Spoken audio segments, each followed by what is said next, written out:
Hey everyone, Kerri here. I know I sound like the You're receiving being end held of captive. I That's what sound you like sound like. no, I sound like the receiving end of a 1-800 phone call right now. Um, the reason my voice is going to sound like this little ASMR noise for the Mhm. episode is because my baby, little Coco, is sleeping 4 feet from me. Mhm. This is the situation I'm in right now. I really, Yeah. really wanted to get this podcast out. I really wanted to record and not let Wait. you guys down again because Stan is sick again and little Yeah. Oreo is sick again. Mhm. So my baby is sleeping. So therefore my voice is going to be a little bit quieter. I hope Yeah. everybody can get on board. Yeah. We're on board here. Before we even start the episode, I'm gonna match what you look like right now. Here we go. Oh, Okay, yeah. guys. We're being held. Just make sure if you call anyone, just send help. Send help as soon as you can, because there's a baby holding us captive. There's a Yeah, I'm child. I I'm can't laugh. huddled Uh, I'm huddled in the corner of my bedroom right now. yeah. I'm So I am in a that's corner. Well, that's gonna be the episode, but that'll be the episode. Let's play the intro music and then we'll get into the episode. But just know this is what's happening this episode. So welcome. You're welcome. You're welcome, Enjoy the Shwetty. ASMR, and I'm so Sh- sorry if you have to keep turning up the volume and then turning it back down. Shwetty balls. Shwetty balls. Shwetty ball.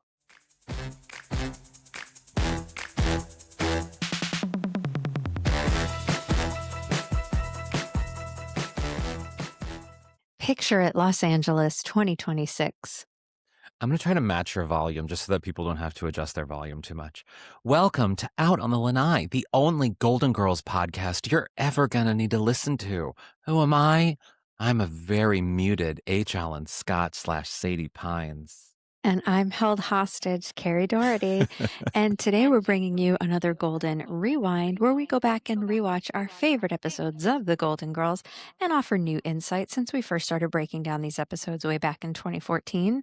And it's time to keep your hands above the waist and choke on some bar popcorn because we just rewatched season 4, episode 10, Stan Takes a Wife. You know what's wild about this episode? I mean, this is just my general takeaway from watching this episode that I don't think I ever thought about the first time I watched this episode or the many times we've covered this episode.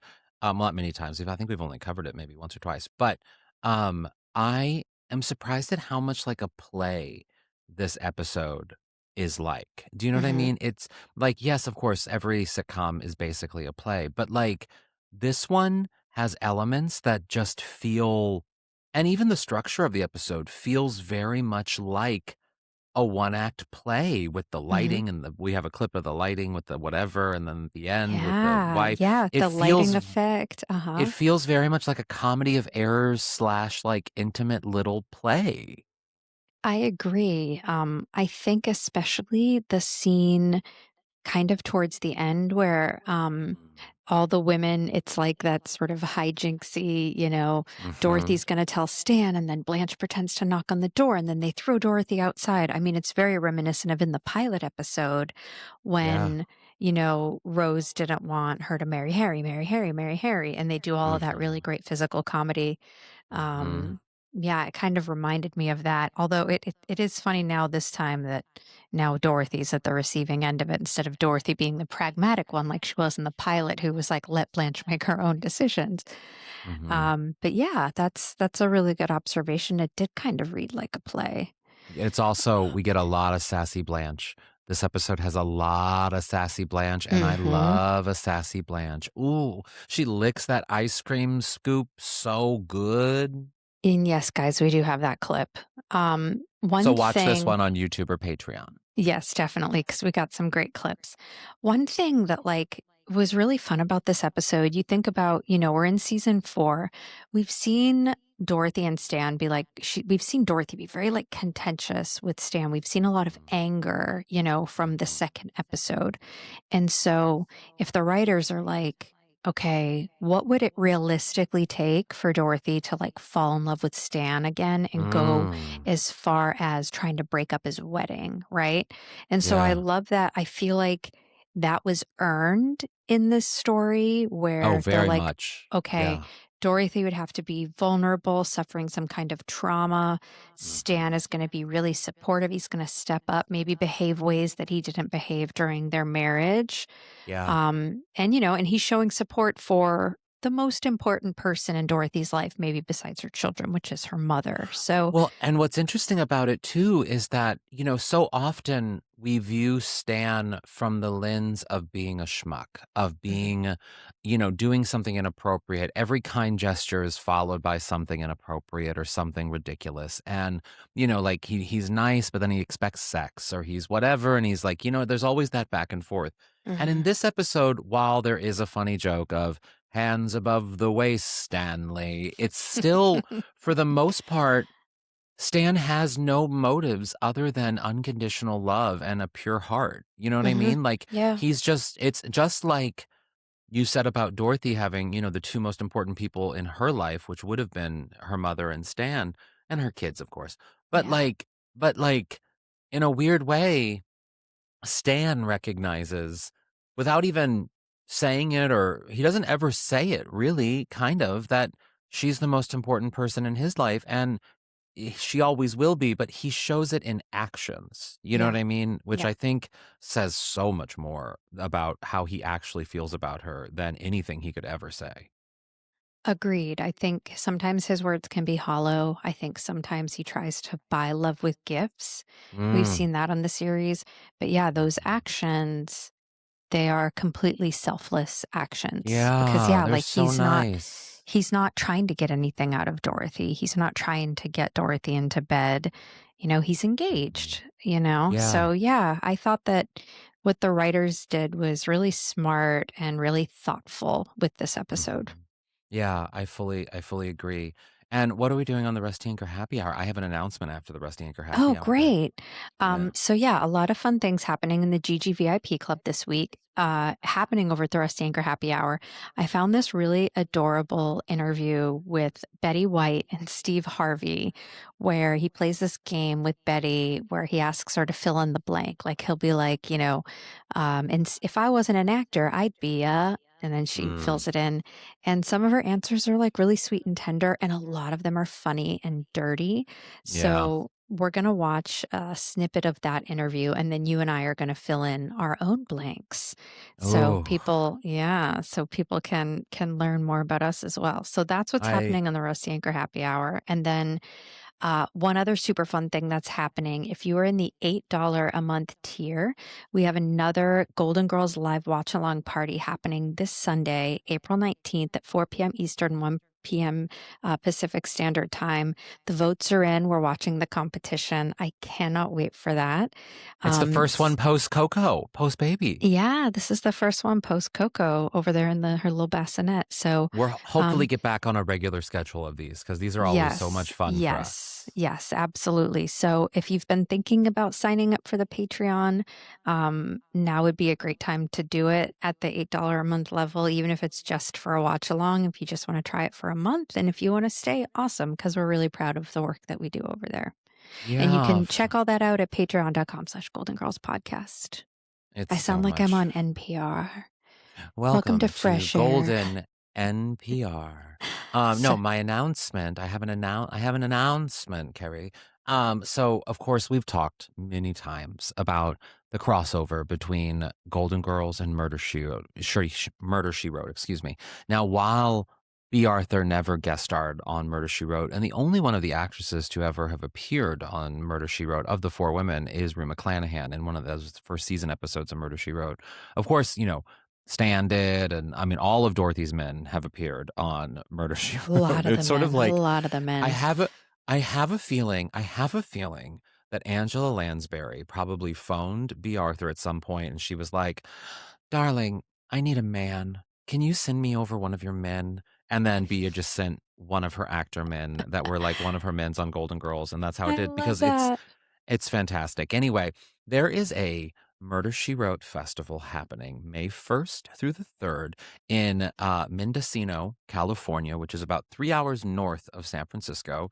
And I will be at it. Yes, I will be at the Murder She Wrote festival. There, I'm very excited. I've connected with the host of the festival is, well, there's two hosts, but the host in the town that's sort of the museum that sort of it's centered around is the Kelly House Museum, and I think all of the money goes towards fundraising for the Kelly House Museum, which is fantastic. So much of the town is where they shot the exterior shots of Murder She Wrote. So I will be there. I think major like the tickets for some of the ticketed events are sold out, but there's a lot of stuff that's open to the public. There's even like a Jessica jog that's happening, which Oh I'm my really gosh, I excited love about. that. There's a bar pub crawl that's happening. I'm looking at the website now. The Jessica Jog is going to be fantastic. It is led by this fantastic creator he's a British creator. His name's Tim. He does like these Murder She Wrote live sort of experiences that I wasn't able to get to when I was in London last, but I'm obsessed with him and I have been ever since. And he will be there leading in his little sweatsuit, the Jessica Jog, which you may even see me run. Probably not, but you may. We It's may gonna see you walk be really fast. yeah, I'm gonna walk fast for maybe 5 minutes and then be like, I'll meet you at the cafe afterwards.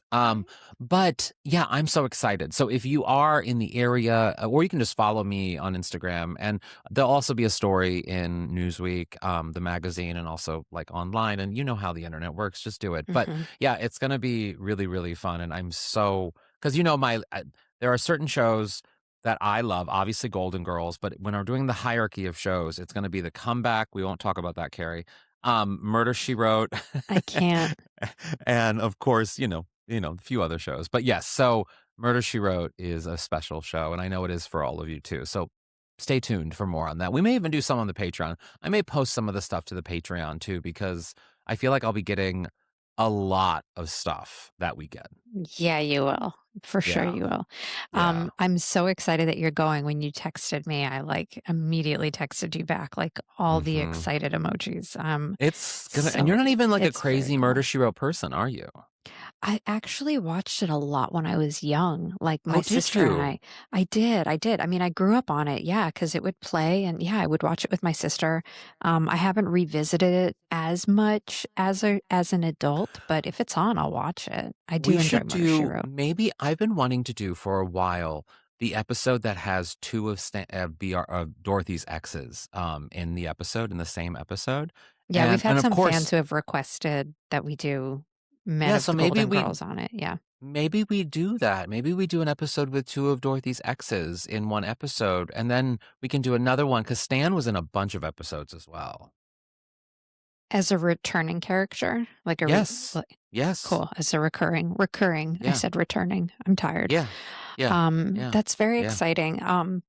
I've never been to Mendocino, but I did have lunch from Mendocino Farms today, which is which is a local Where did I have lunch? sandwich place. I didn't have lunch. I didn't have Stan brought lunch. salads home because they had to turn our power off today because they're doing some kind of work. I don't know, but they had to turn our Oh, power off, and we weren't sure how long it I was was going to be like off. I was like, It's "Kerri, on do you need now. money? Should I Venmo No, you? no, Should I oh, no, Venmo no, you?" no, no, no, no. We paid our bills. No, but they had to turn our power off. No, it was for some kind of work, and Okay. and I was so worried because I've got like 30 pounds of frozen breast milk. And I was so worried something was going to happen to it. I loaded up as much as I could and Oh. brought it over to Stan's brothers. I was like, put this in your freezer. He's like, okay. I do. I have like a million bags of frozen breast milk because Well, I'm going to need it emergency. someday. I'm going to Yeah, need you it. I never know I'm know. going to need it. Yeah. Little Coco, she's such a big baby and she eats so much. God bless her. But I just can't keep up. Yeah. I feel you. I feel you. Should we get to Do the you? episode? Yes, let's get to the No, I episode. I do because, on Ozempic, I just can't keep up either. I can't keep up with all the food. There you go. Yeah. Life RX. By the way, I'm still having issues with these row commercials, but we'll talk about it on the Patreon. Okay. Okay.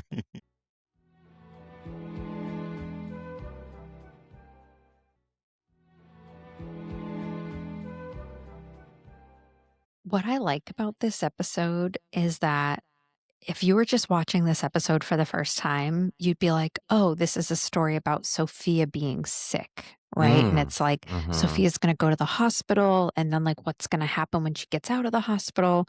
And it's not like No. it's a story about Stan It's a and Dorothy. surprisingly small part of the story. Yeah, it is a surprisingly small part. Yeah. Um, what I also thought was interesting, so in the episode, Sophia's been walking around sick for a week. She's disobeying the doctor's orders by not resting. It was Ugh. a really interesting choice to not have Sophia like play sick for the two scenes that Mhm. she's in before she has the coughing fit. Yeah. Um, it was probably a good decision because there weren't a lot Well, of it jokes pays out around her later. being sick. It does pay out later too because there's that moment. I think it actually her not displaying signs of being overtly sick Mhm. helps Dorothy's reaction when the doctor says it's more serious than we thought or that it's Yeah, turned. I sure, think I sure. think that helps, the Mhm. shock of the story. It's a really I don't know if it was intended, but it's a smart, I think, storytelling device. I think what I'm guessing is that because after they mention that she's sick and she needs to be resting, the up until she starts coughing, it's really about Stan and he's getting engaged and making this announcement. And they probably just didn't want any jokes around her being sick. Like I think of Mm, that Friends episode. If you're going to be if somebody's going to be playing sick in an episode, I feel like a lot of the jokes are around that. Like if you remember that episode of yeah, Friends where Monica is sick and she wants to have sexy times with Chandler, but he's so turned off by how gross she is. She's like, "Are you telling me that you don't want to get with this?" And she's like all yeah, congested and stuff. yeah. Um, and then we've got the first clip that I really want to play. Another thing that just comes and goes in this episode is Blanche was stood up and she's feeling depressed. It never comes back in the rest of the episode. Well, but you know what's interesting about Blanche? I have always said that Blanche, Rue McClanahan, is at her funniest when she's not the driver of the story, but she's reacting to things around her in the story. Like, Mhm. you think of the chronic fatigue syndrome episode. That's a classic episode where the story's not about her. She's the B story. She's writing the children's book and she has the little balls of sunshine and Oh my all of God, that. so But funny. she is quite literally the funniest part of and she carries and in doing so, because the other story is so serious, her acting and her comedy allows the episode to remain funny without it becoming a very special episode. Right, right. I agree. And this combines two of my favorite things that we get from Rue McClanahan, which is horny Blanche and then Rue Mm. doing food work. Because you know how I love Ugh, her food work. that ice cream. Should I play the clip? Yeah, play the clip.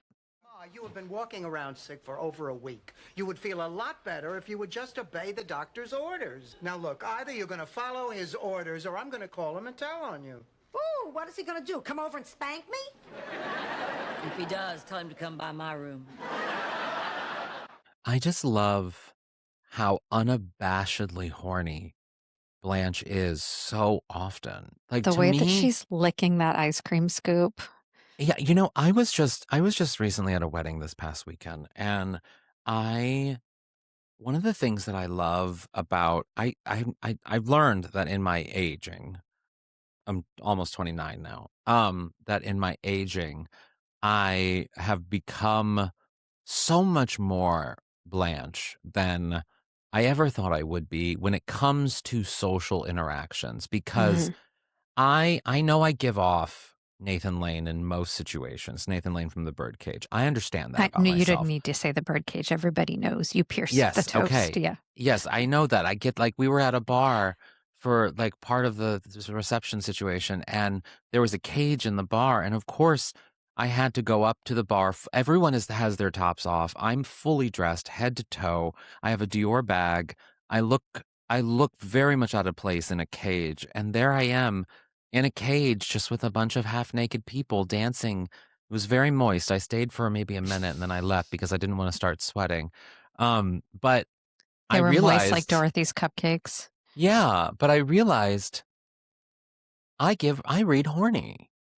I read horny, and I'm okay with that. I love that you read horny while fully clothed, while overclothed, one might say, for that type of Yeah. situation. Yeah, That's I think impressive. I think I'm a cheerleader for horny. I'm not maybe I don't scream sex. But you know what? You read it. Mm, I Yeah. definitely don't scream it.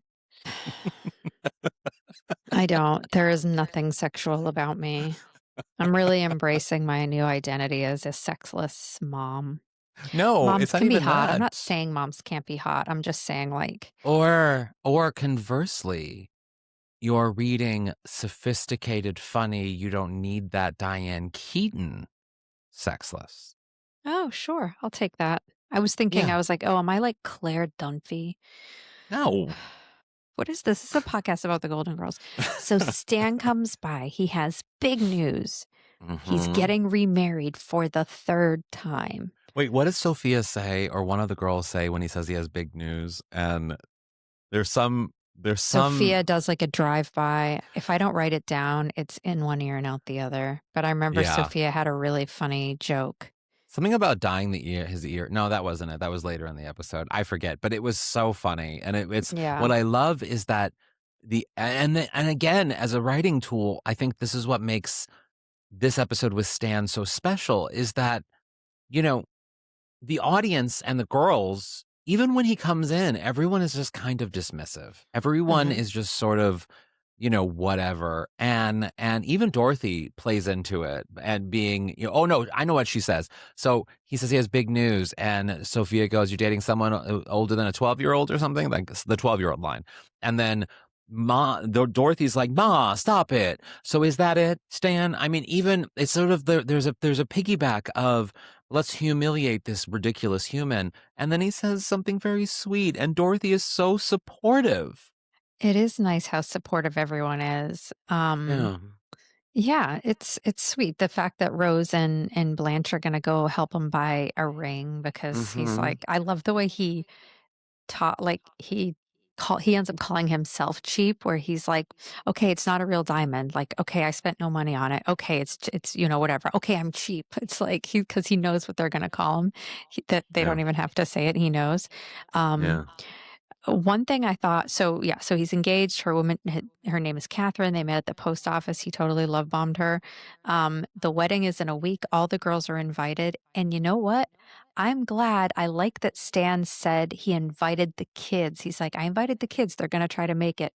Because me, Mm. you, Elliot, and Alaska were just on a chain We were. talking about the fact that Alaska sent us a message and was like, wait a minute. So, We should ask Alaska Sophia's if we can getting post that video because it is so funny.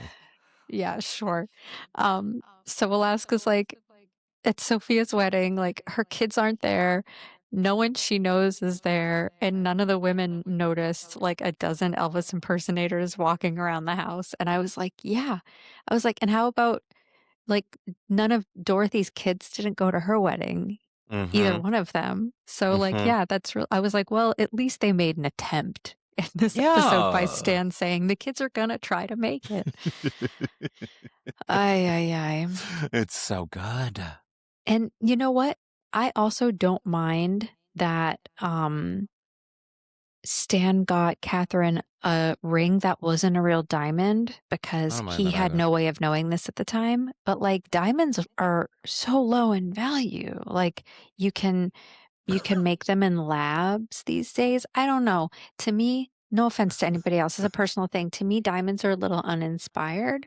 Um, my ring is a moonstone. Can you see Oh, it? It's really yeah. yeah, I It's mean, there are little gorgeous. diamonds around it, but I have them anyway. I just I get a lot of compliments on it. I'm just I don't ooze sex, but I ooze taste. That's the most important thing. Another thing that I realize that I'm becoming more like Blanche is sometimes when we're recording these and we're just chatting along, I will sometimes get distracted by my own image because, wow, I look good. And I notice it sometimes. I can tell you sort yeah, of get a vacant look in your eyes, but you are yeah, looking at something. it's me. I'm looking at me. That's Because like so funny. just to give a little peek, if you're watching this, this is the camera. I'm looking directly into you. This is me looking at Kerri, and this is me looking at me. So you look at yourself when you talk. Yeah, to make sure I'm in frame, to make sure I still look good, to make sure nothing's changed, to make sure. Because I look at you and I'm talking to you because that's Well, what I look at humans do. you. Well, no, I look at me when I'm talking, I No, guess. because when you just Yeah. showed me your eye line, I was like, you never look that way. That looks bizarre. So that's No, I wow. So do. you're No, I do. I do. I okay. do. Yeah. But I'm also used to talking into a camera. So like I often am just looking directly at the camera, you Yeah, know? which isn't you. If you're looking at the lens, you're not looking at yourself. That's true. But I also have a Yeah. screen right by the lens too. So Oh, geez, of course you do. yeah. I love the outfit that Blanche is wearing when they get back from picking out the ring. It's like this long gray dress with like a matching long gray jacket thingy and the purple Yes. shawl. I was Yeah. like, sexy. That was a Sexy. gorgeous outfit. Um, Sexy. and another thing, again, I think this is really thoughtful that the writers did this when I think it's sweet that Stan went over to the girls to I announce do to them too. that he's getting remarried and that Yeah. Dorothy's genuinely happy for him. I think that this scene was important to remind the audience like even though Dorothy like hates Stan, they're actually in like a pretty amicable place right now in their Yeah. relationship. Again, just so that when Dorothy eventually is like, I love him and I'm going to break up his wedding, it it's earned. You can buy it, that they are Well, in kind of an amicable place right now. but there's also a situation in which, and he doesn't say it in this episode, but he says it in other episodes where they're his only friends. He doesn't have Yeah. friends. And so in a very sad but also kind of sweet way, they accept him because they're his only friends, you know? And do we assume, is he living in Miami now? Because he's not in Maui anymore after he divorced Chrissy, right? I think so. I would assume he's in Miami. I mean, yeah, I don't I know. feel like he just would. It's so, but how sad. How Like sad your what? ex-husband, well, I don't know. Think about like Dorothy moved from Brooklyn to Miami after her divorce, Yes. right? Yeah. And here you have your ex-husband, this man who's left you for a woman half Blanche's age, and they're now divorced, and this man Mhm. follows you to Miami. I'd be like, get out of my city. Well, I don't know. I mean, there are the friend thing. That's a big part of it. They are still Yeah. very close. And B, it does make it really practical for when the kids come to visit, Mm, you know? And that's a good also, point. they bring up that during their marriage, they purchased property in the Miami area. So, like, Miami Yeah. isn't just like a foreign place to them. Yeah, that's true. Wow, look at you. You really Well, look who's, comes yeah, ready. look who Sometimes you got comes to look at ready. I yourself know. to be ready, Oh, I my wanna hair. okay, so Sophia, when she starts coughing in the kitchen and says she can't breathe, call Oh, 911, that whole thing. I wanted to ask Stan, I'm going to text Stan, so I'm going to ask you to talk in a second because I feel like acting sick, like having an emergency is like a really hard kind of acting. So I want to ask Stan what the hardest kind of acting is to do. So I'm going to text him. And why don't you okay. talk about Sophia coughing or when they get to the Okay. hospital? One of my biggest fears, and I was talking about this weekend, you know how, like, sometimes you have a cough or like a pain in your arm, and that thought comes to your brain, like, oh my God, this is it. I'm having a stroke. I'm about to die. Like, like the little thing that starts off small and turns into something big. That perhaps is one of my biggest fears because I know I'm going to die an embarrassing death. I'm aware of that for myself. Like I'm going to fall or I'm going to be eating something or whatever. And I feel like on some small level people are going to talk about me after I'm dead being like he just had a cough. We didn't know. And that's how I'm going to be remembered. I'm not going to have them grand death or anything. It's sad. But that's what I I thought about with this. I worry about choking all the time. That's why I rarely eat in the car because I'm like, what if I'm driving on the highway and I start choking in the car? Well, ever since I almost died at Disneyland at the Hungry Bear restaurant, which is very embarrassing for an overweight homosexual, I have been very afraid of choking. It's been on my mind. The Hungry Bear does not sound like, it sounds like a different kind of bar. It does not sound like a place at Disney. It's a Disneyland restaurant that is very good, barbecued items. It's wonderful. Well, it would but make for a great gay bar name, the Hungry it would. Bear. But can you imagine if I died?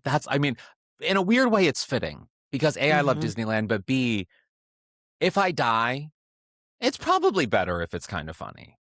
You know what I mean? Like it's kind of at least like 40 years from now, Kerri, when you're like, oh, my old podcast host, HAlanScott, he died at the Hungry Bear restaurant. You're gonna love this story.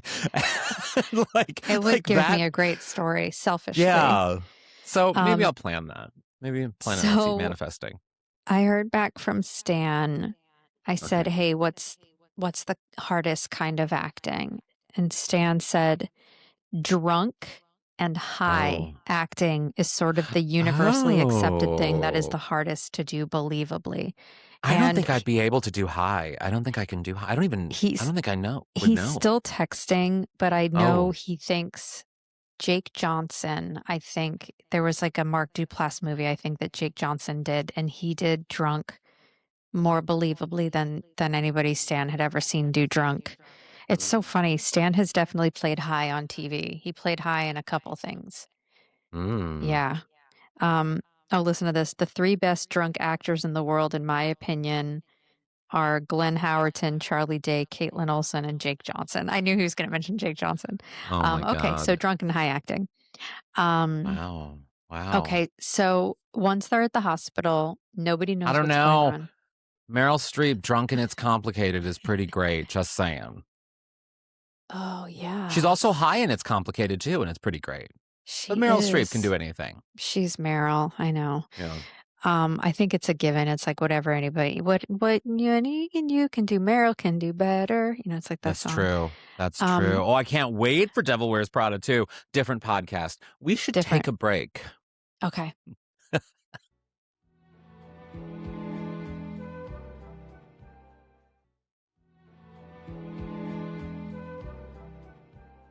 One thing I noticed at the hospital is Dr. Seymour.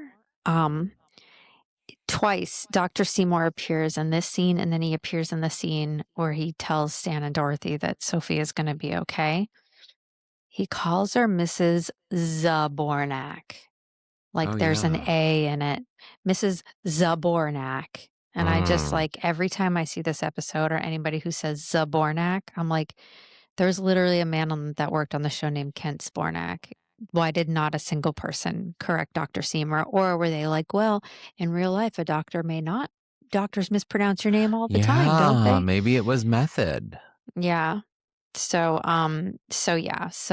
they're at the hospital. Stan shows up, and this is where he tells Dorothy. Dorothy's so shocked to learn that she had a virus that advanced to pneumonia, and that the next few hours were going to be extremely critical. So scary. So scary. Yeah. Oh, do we have a clip?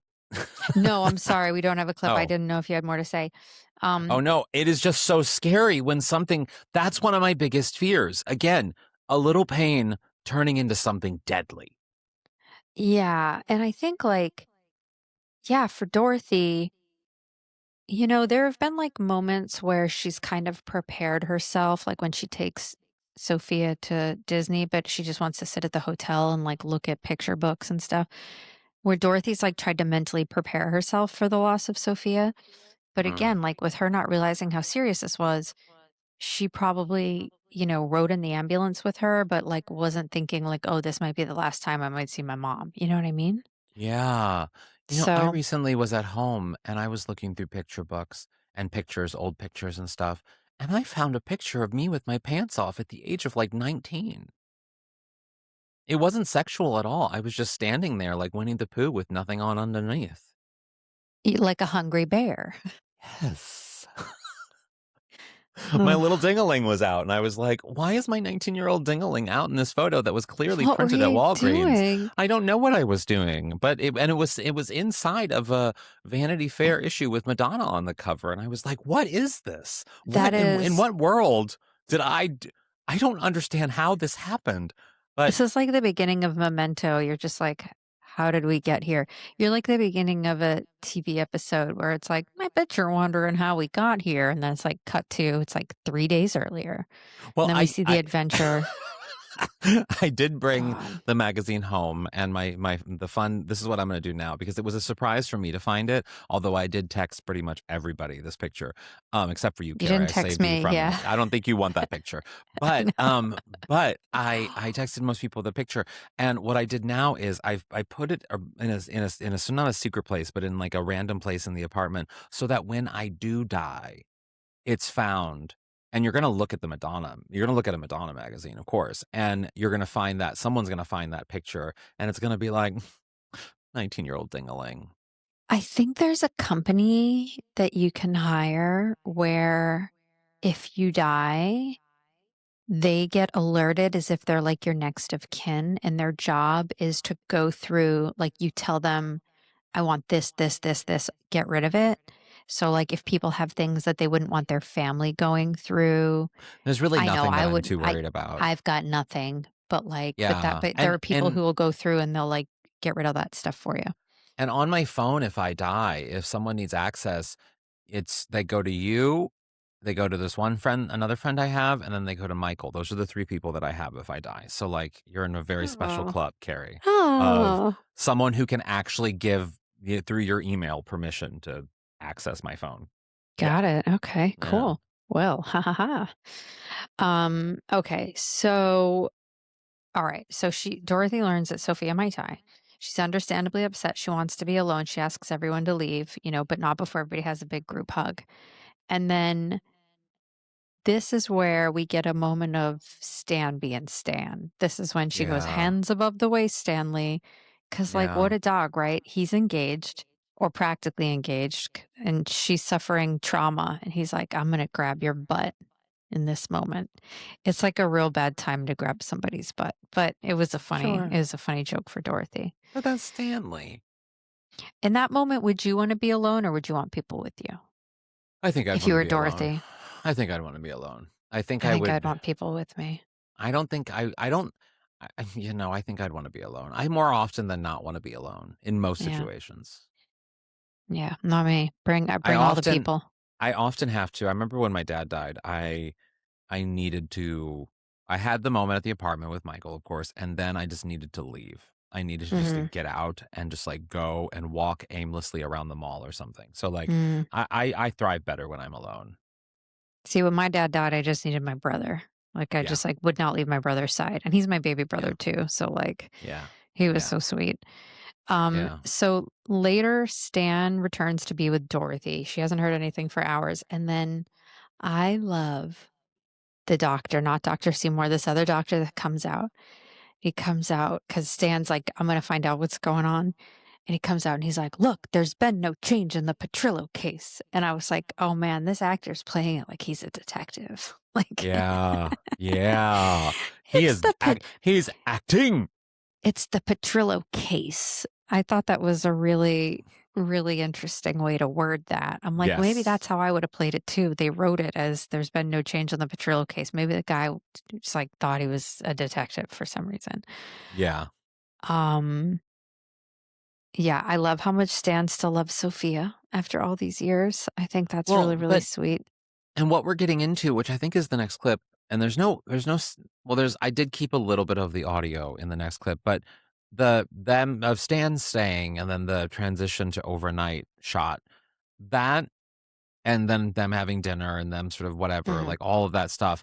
This is where it becomes this really intimate play to me. Like Yeah. we're watching in real time a very theatrical thing unfold, which really speaks to the way that the way these two actors are able to hold these series of scenes together, and it really is just them. It's just them Yeah. doing things that show us how connected they actually are, and it sets up Dorothy's action of trying to break up this potential marriage. Yeah. And I Yeah. had never noticed the effect done at the end of the scene on the window. So if you haven't noticed it, I just noticed it for the first time. So don't feel bad. But like So there's a wide shot at the end of the scene. There's a wide shot of Dorothy and Stan kind of leaning against each other on this love seat. And out the window, it's night and it dissolves to day. But the dissolve isn't like the shot's dissolving, it's an effect outside the window. It might have been a visual effect or could have even been a practical effect with a screen. But I Mm-hmm. think paired with like that beautiful piano music that they play in these really like tender moments, I was like, wow, what a real special moment in this show that we love so much. Should we play the clip? Yeah.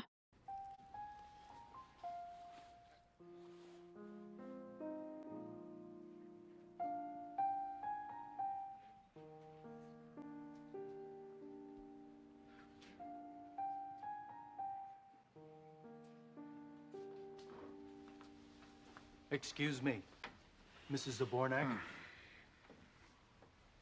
Oh, my mother? She's going to be fine. You can go up and see her right away. Thank you. I loved Dorothy's like, oh, my mother. Like it was just acting. Yeah. Mrs. Zah-bornack. Mrs. Zah-bornack. I also love, speaking of good acting, the way that Dorothy like stops at the door and looks back at Stan. It's again great acting, such a sweet, small moment. Also, is this the only time we've ever seen Stan and Dorothy cuddle? Like I know we've seen them like half naked in the back of a car, but Not I yet. feel Not yet. no, But but I feel like that this naked is thing came later on in the series. Yeah. No, we haven't up until this point. This is new. yeah, it's really, really sweet. Yeah. So Stan stays to clean up the food, and Dorothy goes in to see Sophia in her hospital room. And I always love when they make a joke about how the women aren't wearing makeup when they're wearing full glam. Yeah. She's like, you couldn't put on a little makeup. There could be a single doctor around here. I'm like, she's got Yeah. lipstick. Lipstick is always the Uh-huh. first to go. Hers didn't wear Yeah. off. She's got full lipstick. She's got everything. She's got Mhm. cheeks. It's so good. Sophia takes a jab at designing women, which is fun. I made it through 2 seasons of Designing Women, which is crazy because everyone knows you make it through all of the seasons with Jean Smart and then you decide to maybe not watch. Well, how many seasons had they done at that point? What season is this? Is this the 4th season? This is Yeah, fourth in of the Golden 89. Girls. So it would have been 4 seasons because they started 4 or 5 seasons because Designing Women and Golden Girls, I think Designing Women actually started before the Golden Girls. Yeah, it started, it's around the same time. It may be either before or the year directly after, one or the other. So Blanche and Rose stop by on their way into work, and we're going to play this next clip. This is the last clip I think we're going to play. And I think this is probably my favorite joke of the episode, and the audience clearly loves it too. Yeah. What about you, Dorothy? You must be exhausted being here by yourself all night. I wasn't alone. Stan came by and stayed with me, brought me food, held me, showed me that special part of himself. Right there in the waiting room?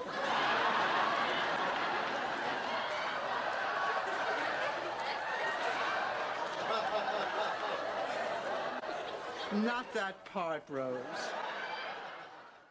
I love when Dorothy says, not that part, Rose.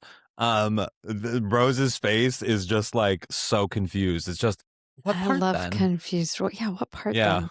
Yeah. I mean, look, I wouldn't put it past Stan to whip his dick out in a hospital waiting room because he did grab Dorothy's ass before they knew Sophia was going to be all right. Okay, in Stan's defense, he might. What is the thing Creed says when the flasher? So he showed a little brain.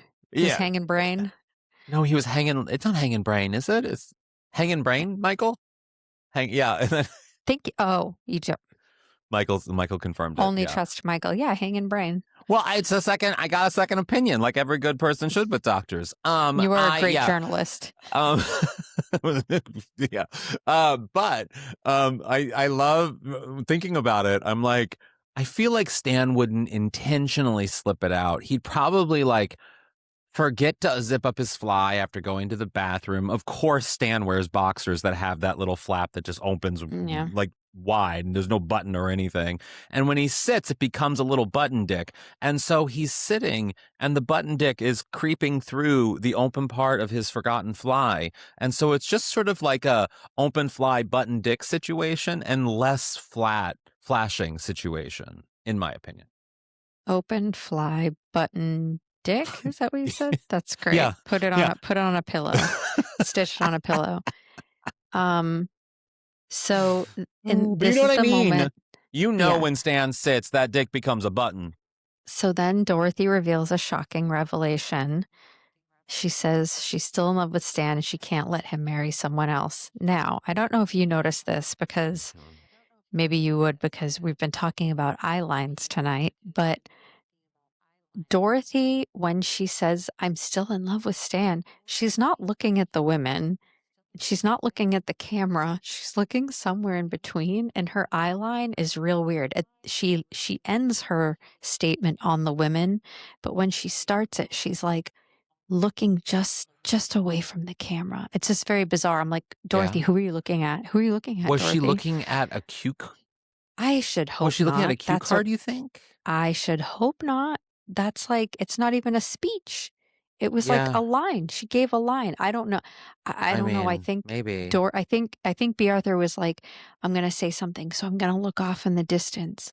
But like the camera that was on her, it was very jarring to me. I was like, oh, she's almost looking at me, but not quite. Maybe it was an acting choice. Yeah, I think she was like, yeah, it was an acting choice, and the camera that was on her was just a little wonky. And then Sophia's like, is it me or is the room suddenly getting darker? And then act break. So back at home, the women are out in their nightgowns. Rue McClanahan, 100% not wearing a bra. I'm here for it. Nip out, lady. You look great. I mean, if the button dick's out, the nip might as well be out. Yeah. Yeah. I love Rue McClanahan in a nightgown. So yeah, Me Blanche too. and Rose Me are like, too. this isn't a good idea. Blanche reminds Dorothy about all the times that Stan treated her like crap. And I love, she has a great joke. She goes, I don't know why you want that man. He treated you like dirt. And even that I could overlook if he had a good body. I love that line. Which is fantastic and very Blanche. But I love what's so great about this scene leading into the bar scene is that you really do, even if you don't understand the relationship between Dorothy and Stan, if this is your first episode of The Golden Girls, you know enough about this character and the history of these two characters to go into that last scene understanding the stakes in which Dorothy is about to present. Do you know what I mean? Yeah. Yes, I do.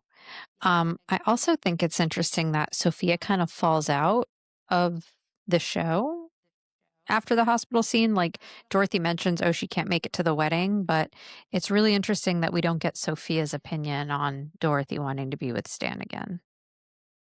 Yeah, that is interesting. I didn't think about that. That's a good point. I don't know why we didn't get that. Yeah, I don't know that she would have felt any differently from Blanche or Rose, but yeah, maybe they were just like, it just feels like too many voices. Yeah. Yeah. So we're at the hotel for Stan's wedding. I bet you they did. I bet you they did have it and they cut it for time because this last bit of the episode is so strong and good, like between these two characters, between the bride and Dorothy, that it's just such a great scene.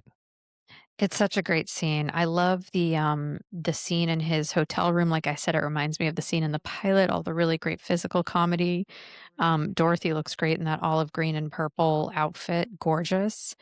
The one thing that I like blocking wise in the scene that I'm like, okay, is when Blanche knocks on the wall and pretends it's somebody at the door. Everybody is facing Blanche and they can see exactly what she's doing. She like very obviously knocks on the wall and is like, oh, is that the door? And everybody's like, oh, I guess it is. And then when she pushes Dorothy out the door, Stan is standing right there. And she's like, Dorothy had to leave. And I'm just like, are people not seeing what's happening? It's happening right in front of their faces. One of the best bits in this is the setup at the beginning where Dorothy is at the bar and she's like, I said another. And this back and forth between the bartender and Dorothy is just so silly. It almost like, because we've just had so many serious moments of the girls trying to convince Dorothy this isn't a good decision, this isn't a good decision, and there's a lot of stakes that's happening here, and then they give us this really absurd, almost slapstick moment that came out of nowhere, and it kind of broke that tension that like the episode had been building to in a lot of ways, don't you think? Yeah, yeah. It's great. It's the whole bar scene is wonderful. Yeah, and then yeah, Catherine comes out, and it's wild how long it takes for Dorothy to realize who Catherine is. Which is crazy because like the woman is wearing a wedding dress. She's a middle-aged woman wearing a wedding dress. But And I mean, she says I'm about to get married, and I think he's still in love with his ex-wife who's going to be at the wedding. And Dorothy's like, enough tell clues, me Dorothy. more. I don't know. Yeah. It's like it would be like if I came to you 11 years ago and said, like, I have this friend who I wanted to do a Golden Girls podcast with, but he's too busy because he's moving back to New York. He has a B. Arthur tattoo, loves dogs, and he's a trained singer. His name's Elliot, and he wears glasses and has brown hair. And you're I just be wonder like, who you're tell me talking more. about. Who are you talking about? Like, Tell me more. But when she does eventually figure out that it's her, I love that she never gives in to the bit. She wants that surprise reveal of her walking into the same wedding that this bride is going to. And in a weird way, it's because, I mean, this is how I read it at least, where, you know, this woman clearly loves Stan, and Dorothy yeah. realizes that there's real love there. And Mm-hmm. when she says the thing that she says about it's time for her to let go and just, you know, let her move on and him move on and all of those things, she really means it. But by her not revealing herself, she's getting one last little dig at this woman. She's getting one last, because this woman is about to be mortified because this woman literally she just talked about her nose and like embarrassing things. And this woman is about to be mortified. And in a small way, I think Dorothy knows this. It's so funny. Yeah. It's like, just play that out, right? The episode ends when they walk away, but like, play it out. They're going to go into like the reception hall. I'm and glad they she's didn't gonna play it out. Well, no, I'm no, glad no. we didn't see it. I'm glad they didn't either. I'm glad they didn't either. But I'm just saying, like, yeah, play that out. How would that actually unfold? She'd walk in, she'd be so humiliated.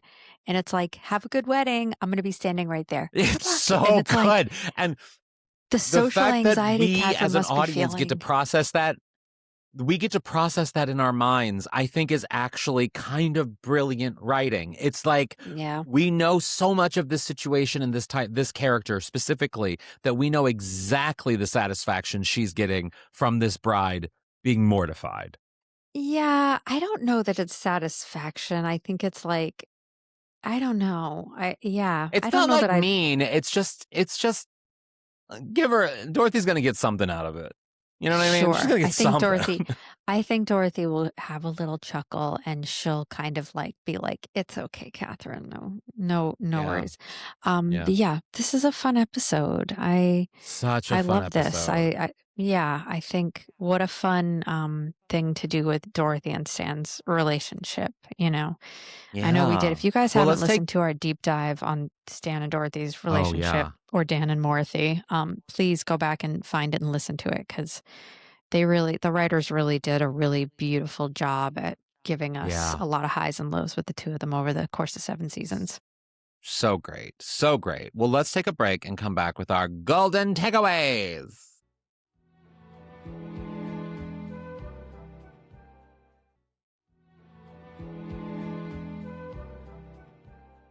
And we are back with our golden takeaways, which is a nugget of truth or inspiration that you can apply to your lives or the lives of our listeners. Kerri, what's your golden takeaway from this episode? As much as I love Dorothy and Stan's complicated relationship, I'm so glad that they didn't end up together at the end of the series. And I feel like the writers could have done that. Zune Harris could have done that. They could have done whatever they wanted, because I'm sure that there were some people that viewed Dorothy and Stan as like a Sam and Diane, like a pre-Ross and Rachel. Some people. some people. Mhm. Mhm. But they just weren't good together. They were two totally different people after they divorced. Like Dorothy goes to Miami. She's got this newfound sense of independence. She's figuring out who she is. Mhm. Stan is a newsstand. So I feel like they were just two totally different people. And I'm glad that the writers were like, we're going to give it a shot and then let it not work. So you guys are going to feel satisfied in the end that they don't end up together. Yeah. No, I agree. I like that. I like that. My golden takeaway from this episode is I actually think popcorn is a horrible bar food. I understand people have nut allergies, but I think a nut is just so much more fun. When I remember not long ago, Michael and I were up visiting his family in the Bay Area, and we went to one of these like Lone Star type restaurants. I forget the name of it. And they had peanuts that you would unshell. Like you had to Logan's like, Roadhouse. what is it, I used Michael? to work well, I used to work at a place called Logan's Roadhouse. This was called Texas Roadhouse? Yeah, Texas Roadhouse. And they brought you these peanuts that you just unshelled yourself. And then I don't think you threw them on the ground. I remember when I was a kid, you could throw them on the ground, but Yeah, I used we to work can, in I used to have to sweep them up, so thank you. yeah, yeah, no, I don't think we did that. But I remember me and his father just really just like tearing apart those peanuts and just really enjoying the experience. And that to me brings people together. Nuts bring people together, not a euphemism, but maybe. And it is such a fun bar food that I think popcorn just, especially at a certain age when you have fake teeth and your teeth have had a life journey, they're going to get in dentures and they're going to get in, bridges and all of these things that popcorn is actually kind of a dangerous food to have at a bar. So I think go nuts. All right, you heard it here, guys. Today we're sponsored by Whole Peanuts. We have a jar. Michael and I've been loving this. I've been at Costco. I've been getting like these mixed nuts or whatever. Actually, I get separate bags and I mix them together because I'm a mixer. And we have this jar of just nuts and we've been snacking on nuts. And you know what? It's delightful. I do. I love a bag of mixed nuts. Also, Mixed Nuts is one of my favorite Christmas movies. Agreed. Nora Ephron, the great Nora Ephron.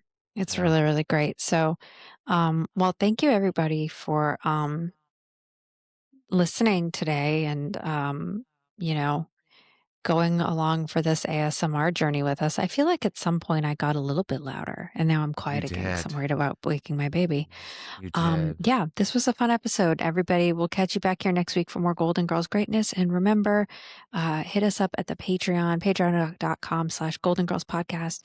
We are having a live watch along party this upcoming Sunday, April 19th. And you can find so much great stuff. So go check it out, sign up, support our little podcast. And, of course, like I said before, I'm going to be at the Murder She Wrote Festival. So if you have or want to be a part of that, follow me and lots of fun things will be posted from that. And of course, we are on social media. We're also part of Mom Moguls and Media. So go support Mom Plus. But you can follow us on social media at Golden Girls Pod on Twitter, out on the Lanai official on Instagram, Golden Girls Pod on Facebook. And I am HAlanScott /Sadie Pines on most things. And if you want to do something else nice for the podcast, you can leave us a rating and review wherever you get your podcasts. And remember, As always, do it real quiet. Stay golden. stay golden. Stay, hey, you. Stay golden. Stay golden. You looking at your phone. Wow, Michael just belched really loudly and I feel like everyone heard it. I didn't hear it, so you just threw Michael under the bus. Wouldn't be the first time. Out on the Lanai is not endorsed by Whit Thomas Harris Productions, Touchstone Television, Disney, or any of its subsidiaries. It is intended for entertainment and informational purposes only. All names, pictures, audio, and video clips of the Golden Girls are registered trademarks and/or copyrights of their respective trademark and/or copyright holders.